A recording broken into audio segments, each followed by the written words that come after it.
welcome to the new Chemist. We're glad you're listening. Feel free to download this podcast on Spotify, Google Podcasts, and Apple Podcasts.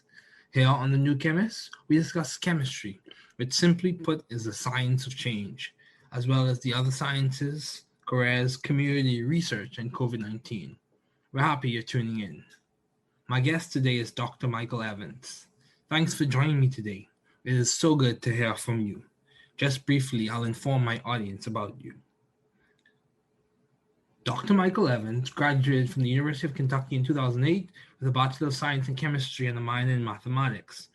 He then enrolled in graduate school at the University of Illinois Urbana-Champaign, where he obtained a PhD in chemistry under the direction of Professor Jeffrey Moore in 2013.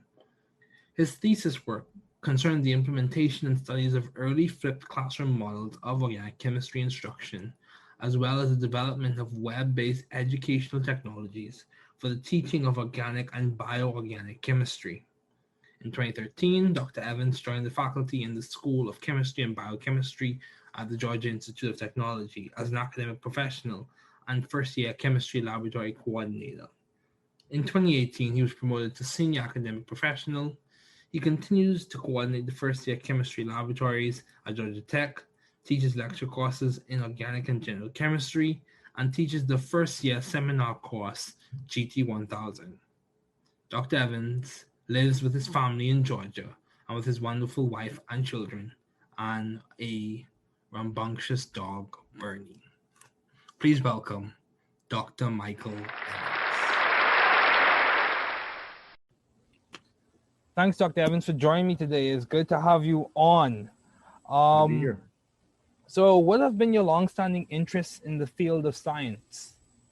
So I have a PhD in chemistry. I've been interested in chemistry for a very, very long time, specifically organic chemistry, and even more specific than that, organic chemistry education. So I started my PhD in organic synthesis, ended up shifting gears to organic chemistry education.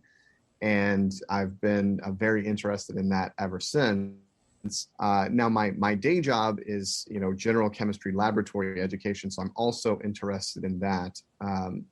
Basically, I'm very interested in expanding access to education, improving the quality of chemistry education, and using new technologies for those aforementioned goals. And interested in organic chemistry more broadly. So I follow the literature. I try to incorporate the literature of organic chemistry into my courses where I can. Try to help students understand that the scientific process we're going through, even now, is still on some level the same as it's always been. It just uses more advanced tools and methods than we have in the past, more advanced technologies.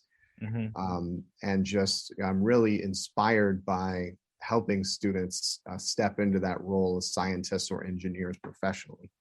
Okay. So several questions I could ask you along that. Would you say it's more realistic, given your interest in organic chemistry education, would you say it's more realistic to have equal access to education in chemistry or equitable access? What would you say from your experience so far? What is more feasible? Sure. Well, equitable access is certainly more feasible, right? In the sense that I think with the tools we have available, that's actually a realistic goal, right?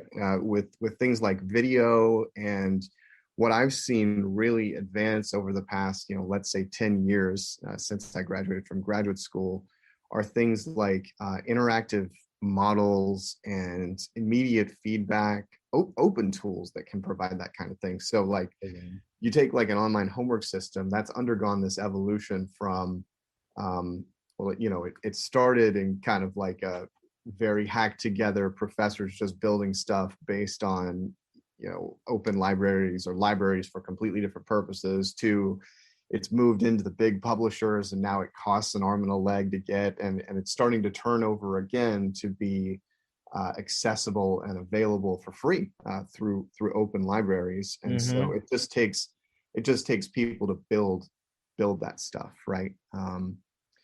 And the challenge the challenge really is the feedback Oh, piece, feedback. right? And Oh, in terms of equitable versus equal, right? I think about equitable as here's the material, you have access to the material, you it's possible to succeed in this course by watching these videos, solving these problems, etc. But if you get stuck, right, if a student gets stuck in a place because of their background or the time they have available or whatever, that's where this equitable equal distinction comes in, where it really takes a push from a professor to get them up to the next level, right? It takes a one-on-one with a person, which is very hard to achieve in practice right now. I mean, it's crazy though with COVID, right? Because I think COVID has shown the potential for truly like insanely broad education. I mean, a story that pops into my head is there's this, it's kind of on my level in terms of like taking my own education to the next level. There's this heterocycles course that this professor at Scripps teaches, and it's mainly for industrial, like pharmaceutical chemists. Phil Barron teaches it, and he had put the lectures on iTunes U and his books, available for $10. Very accessible course even pre-COVID. Okay. But since COVID, he's actually moved the lectures onto Zoom and basically said, if you want the link, send me an email. I'll give you the link. So the next time he runs the course, I'm actually going to be able to join in on Zoom and participate in the chat and actually like be actively engaged and involved in the course. So seeing stuff like that and seeing a guy like Phil Barron, who's world famous, right? Step up and provide that level of accessibility to his course materials is inspiring, Yeah. That's very good. I'll say just for people who are listening, heterocycles typically refer to molecules that have carbon and sulfur, or carbon and nitrogen. Right. They technically are aromatic or not. Right. Like thiophene and pyrazoles and all this other good stuff. Right. Yeah. So in terms of organic chemistry education, when most people approach organic chemistry, I would say that, and I say this carefully, there's almost a stigma. Totally. Because people have heard horror stories or bad stories about organic chemistry. So how are you changing the dynamic, or how do you approach that dynamic? Sure. There's so much negative precedent. Right. Before you even start to engage the students. So three things kind of come to my mind. The first and most general thing is probably trying to connect the subject to prior knowledge as much as I can. So things that students have already done, already seen, and trying to show them early on in the process, right out of the gate from Organic 1. You've seen this before, right? So like I do this with stereochemistry a lot. Basically this idea that, you're walking around with a pair of enantiomers, 24/7 in your hands, and you can think about how stereochemistry works just by thinking about your hands. You already have that foundation. Kind of a related point is just organic chemistry in everyday life. So it's the motivation for understanding this subject, things like medicines and various other applications of organic materials, polymers, et cetera, trying to bring those into play. And then from a kind of like curriculum design point of view, I try to really expose students to this idea of pattern recognition as early as I can, right? That like there's a stigma because that stigma is driven by people not approaching the subject in the right way, right? Approaching it kind of from a memorization driven or just like a brute force driven approach, and not seeing and applying the patterns. And actually when you apply the patterns, it's a relatively small number of options available in a given problem, right? Like the number of ways to think about it, the number of possibilities is actually relatively small. And then you're weighing possibilities in kind of a systematic way. I nerd out on it, but I liken it to a chess game where, when you're working through a mechanism, you have multiple options as far as what this pair of molecules can do. And you're weighing like, what's the best course of action, right? In the same way you would weigh the best move in a given position. and you're trying to get from the reactant's position to the product's position, and reason through that logically. So yeah, so those are the three big things that I kind of try to do to push through that stigma. Prior knowledge, you've done this before, what does it look like in everyday life? And then it's pattern recognition, and the number of patterns is relatively small, and like, let's get those out in the open, very clear. Let's assess along those dimensions. So you know and that's a struggle, because students won't have seen it before, right? They won't have explicitly seen the patterns. You can't go out there and Google a lot of these patterns in structure and reactivity. They're just not out there. They're not in textbooks, they're not in commonly in lecture materials, things like this. But they're the underlying kind of like the iceberg under the water, the part of the iceberg that's underwater type thing. Right. And so, and the assessment aspect of it ensures that there's some accountability there, right? I don't just say use these patterns, but like, let me give you credit for and like reward you for using these general patterns and recognizing similarities between different situations. Okay. Yeah. Does that make sense? Yeah. Yeah. I'm understanding what you're saying. So in some ways, like you said, just to in summarize what you said, you would say there's an underlying logic behind organic chemistry that Definitely. if you tap into it, you can really master the material in undergraduate years. Definitely. Yeah. So like you said, how do you primarily focus on the bigger picture? So how do you Yeah. maintain view of the bigger picture in your career and in your life in general? Yeah, so that is a great question. It's easier said than done sometimes. I mean, right now it's very hard, just because I'm kind of feeling like a headless chicken, getting everything done that I need to get done on a daily basis.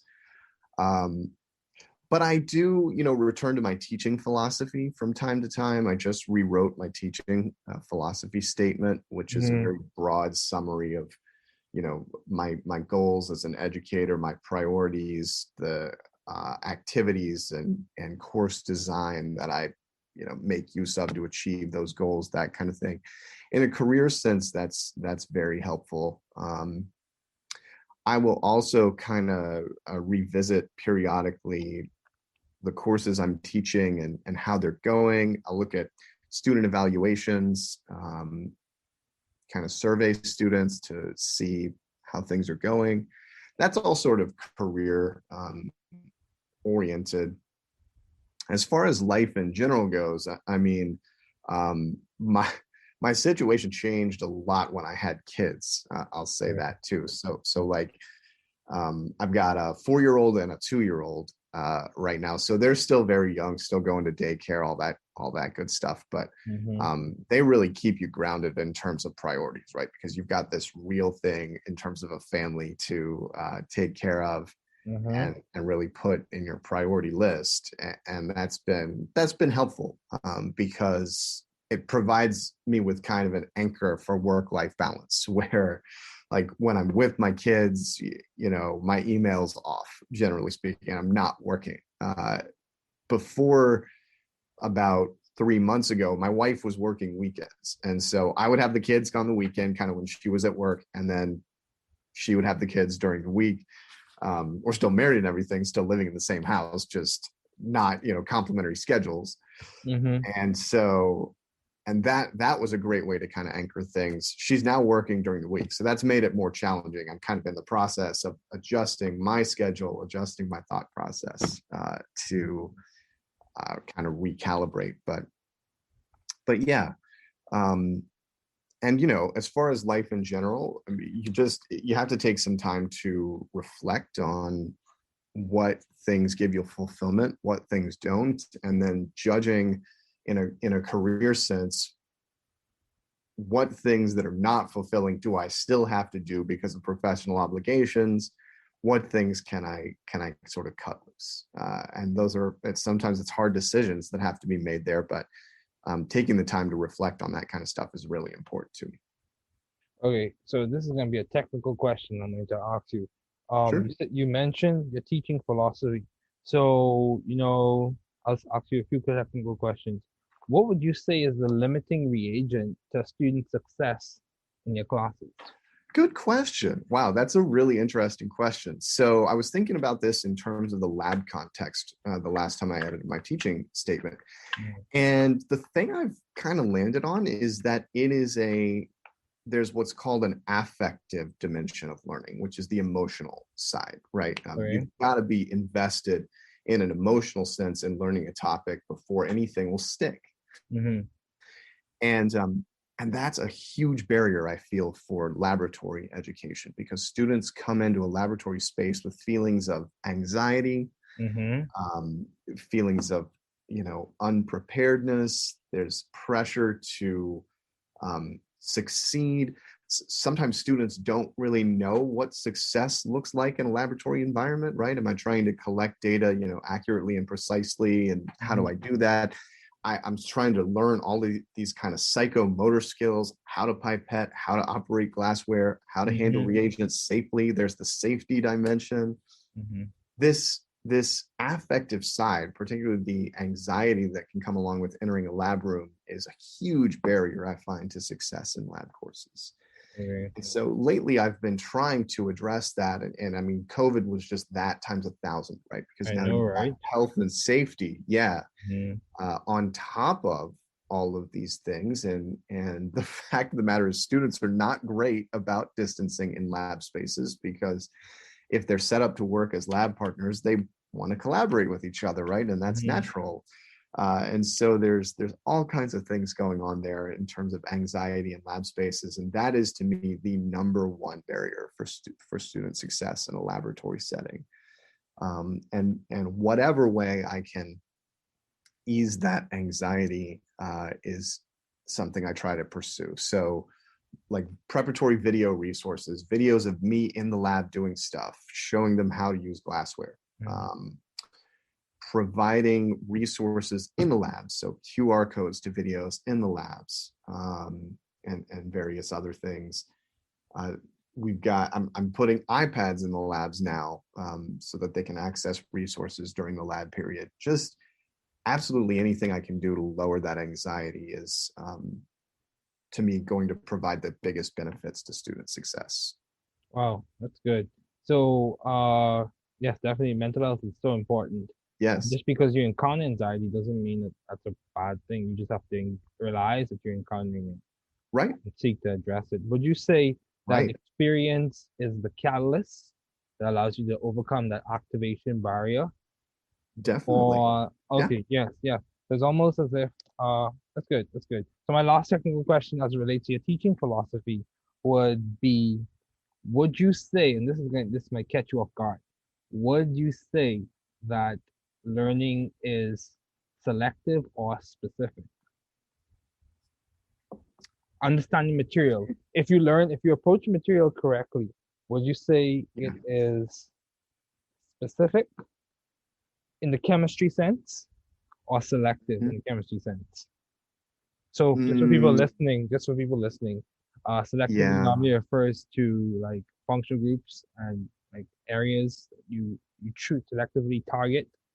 Right. Specific refers to something mechanistically intrinsic that results in a specific output.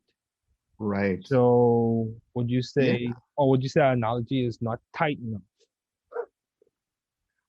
It kind of depends. Okay.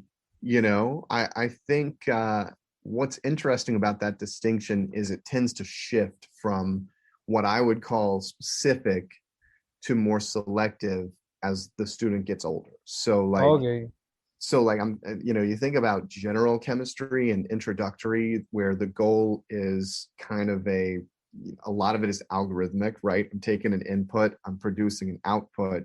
And then you have a very specific, this problem solving method is tied to this type of problem, right? So in the sense of being specific, right? I see a buffer problem.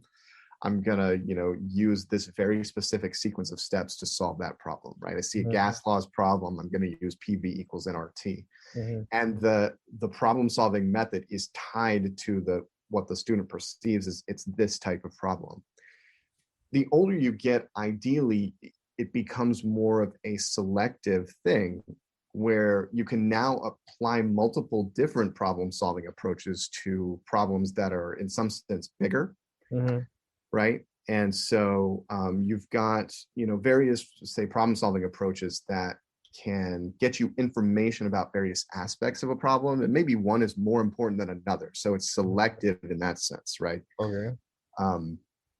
But to see the problem holistically, you have to kind of consider all of the various approaches that might be relevant to this particular problem. Okay.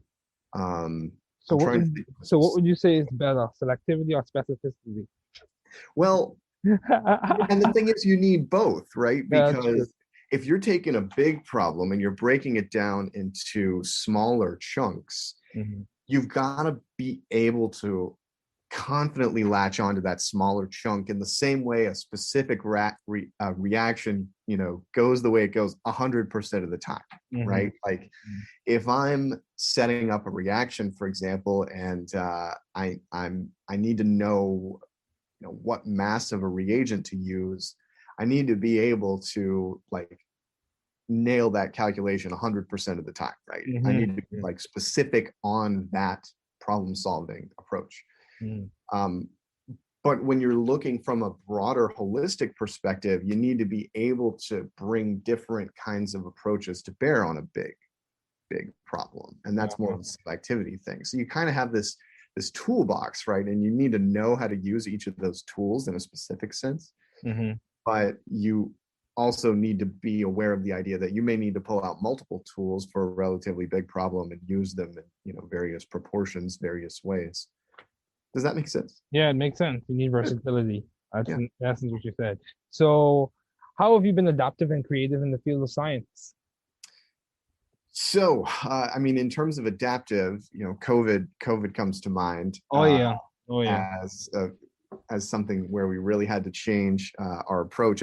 I love using educational technologies in courses. I love using technologies that are not necessarily considered educational. So like way back when COVID started last summer, it feels like an eternity ago, I started using Discord for my organic course, which is it started in kind of the video gaming world. It's a messaging, voice chat, text chat, kind of community building for video gamers tool. And I thought, well, if it can build community for video gamers, maybe it can build community in organic course. And I wanted something that was more kind of instantaneous than like course forums, Piazza and those kinds of things that are a little bit slower. So I brought it in, and it was a great experience. It helps me connect with the students. It helped the students connect with each other, that kind of thing. So that's just one example. But I love using new kind of educational technologies to help students communicate and then visualize chemistry. Like visualization is a huge thing for me. Being able to form an accurate mental picture of what's going on in organic chemistry is really important. And so I'll try to use 3D models and various software tools that enable students to work with models, even get feedback on how they're doing with 3D models and that kind of thing. So that's been a big thing. As far as the lab, as far as the intro lab situation goes, I've trying to innovate in the types of assignments I have students do, trying to be more authentic in some cases, provide them with an audience in the general chemistry lab, which is a broader lab for a variety of majors. I'll have students do things that are kind of targeted at other 1310 students, right? So write a report from the perspective of this is going to be shared with a 1310 student later, or like when we're doing a dry lab with Lewis structures and Vesper theory, write a solution guide that will help a student just learning this topic solve problems related to Vesper theory, kind of thing. Put an infographic together, put a poster together, that kind of thing. Just trying to get them broad technical communication skills just beyond the level of the kind of traditional lab report. Yeah, and Vesper, for those listening, is valence gel electron, pair propulsion, or Gillespie Nihon, whatever you have preference of flavor. So, Right. in terms of finding the right environment for you to thrive scientifically and intellectually, Sure. how did you go about doing So, I mean, and I can kind of take this back to my graduate school experience where there's this distinction in graduate school with research advisors, right, between kind of hands-on and hands-off. that? Yeah. And the group I started in was very much a hands-on situation, Mm-hmm. regular check-ins and kind of really trying to guide me in a particular direction. And it just wasn't for me. Okay. Something that I figured out pretty early on that, There that, wasn't no one holding your hand. yeah, yeah. And I, it was hard for me to take a project in a different direction in that situation because of the like perceived power dynamic, right? Of Ah, advisor versus yeah, graduate student. yeah. My second advisor was very much hands off, and the projects I had almost complete freedom to take them in any direction I wanted to. So, a lot of our meetings were lunch meetings where we would sit down, catch up, and he would basically say, "What are you thinking?" I'd throw out an idea, and he'd say, "Go for it." And then we just kind of go from there. I might Wow. have some, preliminary data, preliminary like kind of anecdotal observations of what's going on in our class or whatever, and we just kind of run with that. Wow, that sounds Um, good. That sounds yeah, good. and so the hands off thing is something I definitely thrive on, and actually at Georgia Tech, it's a great place to be for that. Well, sort of, right? I mean, it's a bit of a double edged sword. So I figure out that's what I like, and Georgia Tech does that in some ways very well, and in Mhm. some ways not, right? So Okay, as that's far as fair. like, yeah, as far as like how I teach my classes, and what kinds of assignments I give, the schedule of topics, a lot of freedom within classes to kind of do whatever I want that I feel is effective for instruction. Hmm. That's been really nice because I feel like I've been able to create a student experience that's pretty good in the grand scheme of things, just by doing things that I've tried and I've been able to see. I don't have to take someone else's word at this works, so you're going to do this kind of thing, right? Hmm. Um, and sometimes I'll just ignore advice, right? So to like give That's you an fair. example, a COVID related example, how to administer exams, right? Should I use a proctoring service? Should I, make them, completely locked down? How should I do this? Based on my prior experience, my instinct was to make them as open as possible and just make the exams more challenging or just different in a way that requires students to really draw on their knowledge. Hmm. And the internet's not going to help you, kind of thing. And I was able to go in that direction, and it was pretty successful in the grand scheme of things. Even though kind of the message from on high was this proctoring service is here, you can use it. There was a bit of a push from administration to go in that direction. Um, in other ways, school's more handhold. It's more hierarchical than where I went to graduate school at Illinois. It's more centralized. Okay. So you'll get kind of messages from on high, and in like committee work and things like that, it's harder to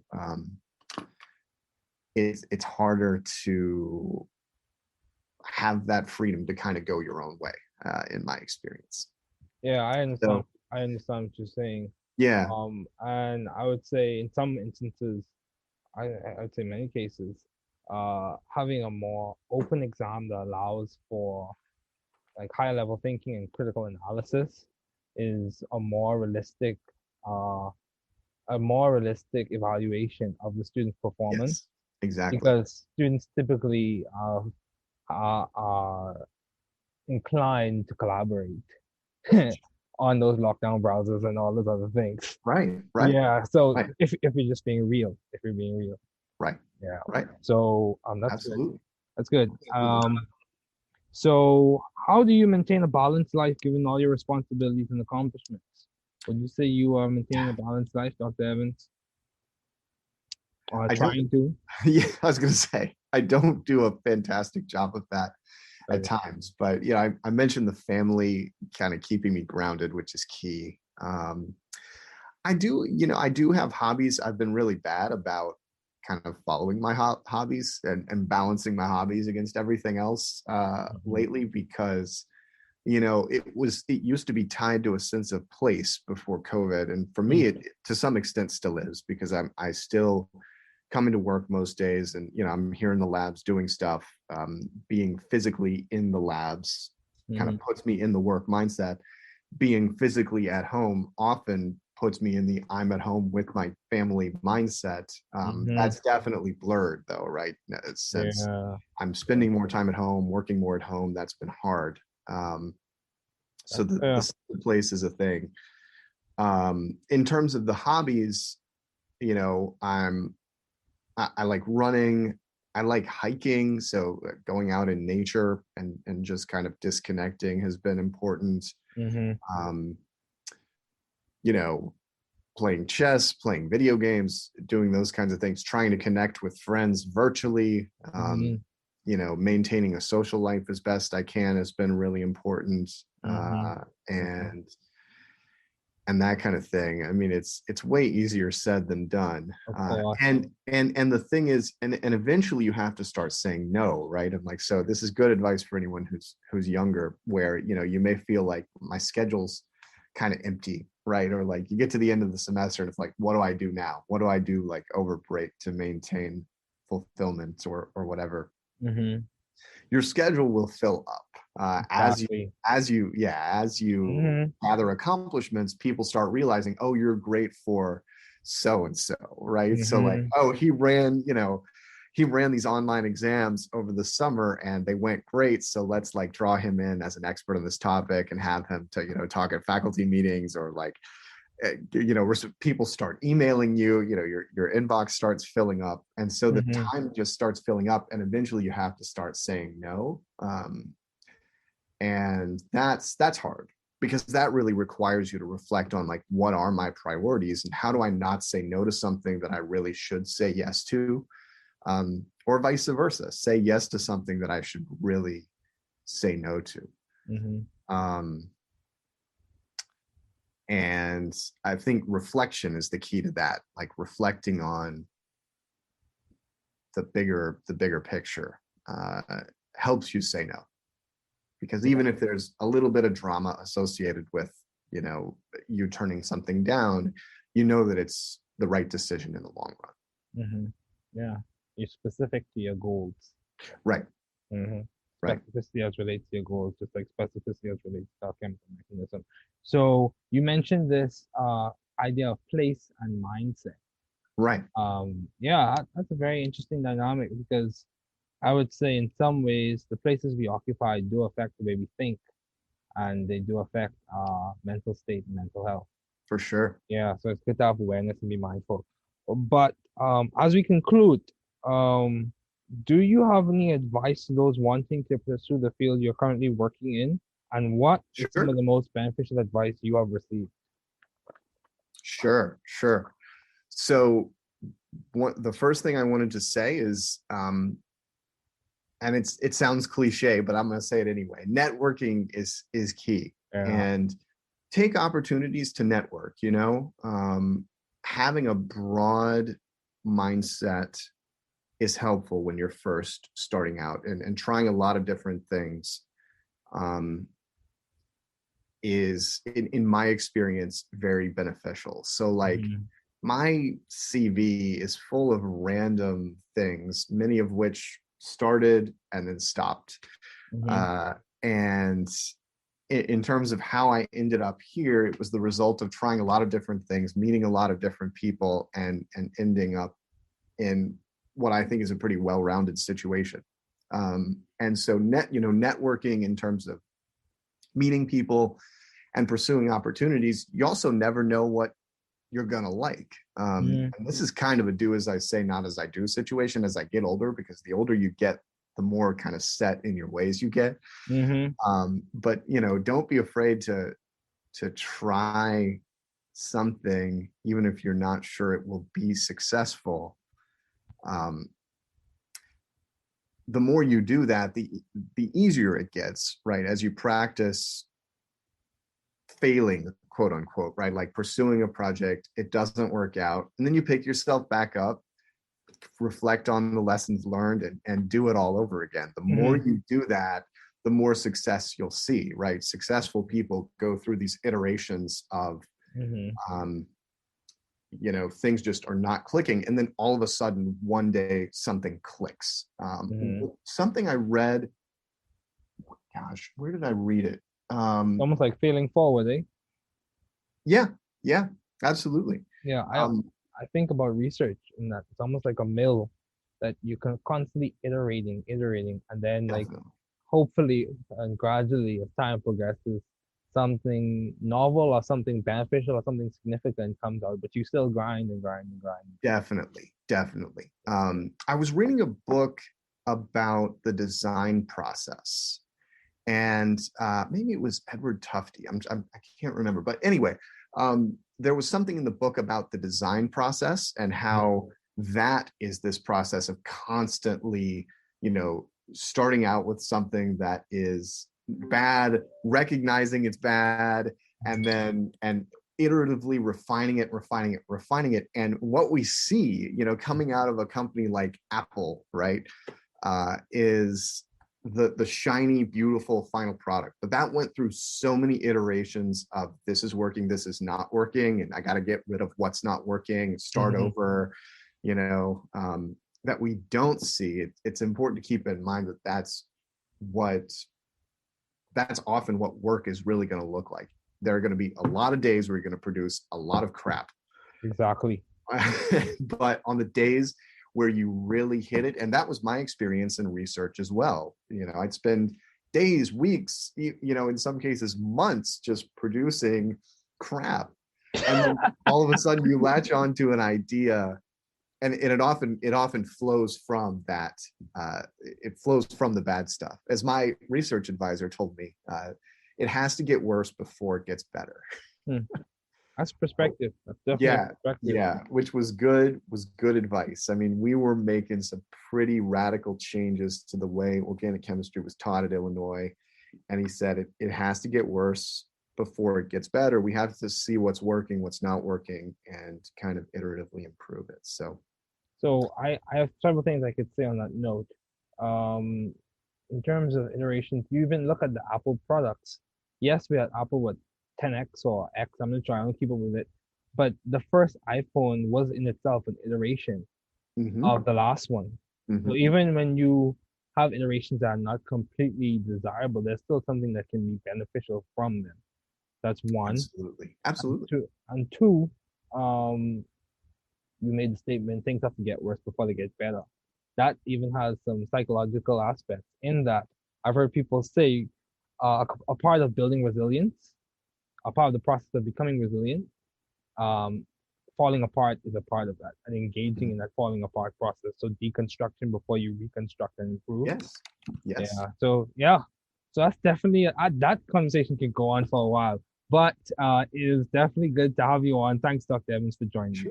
It was a pleasure.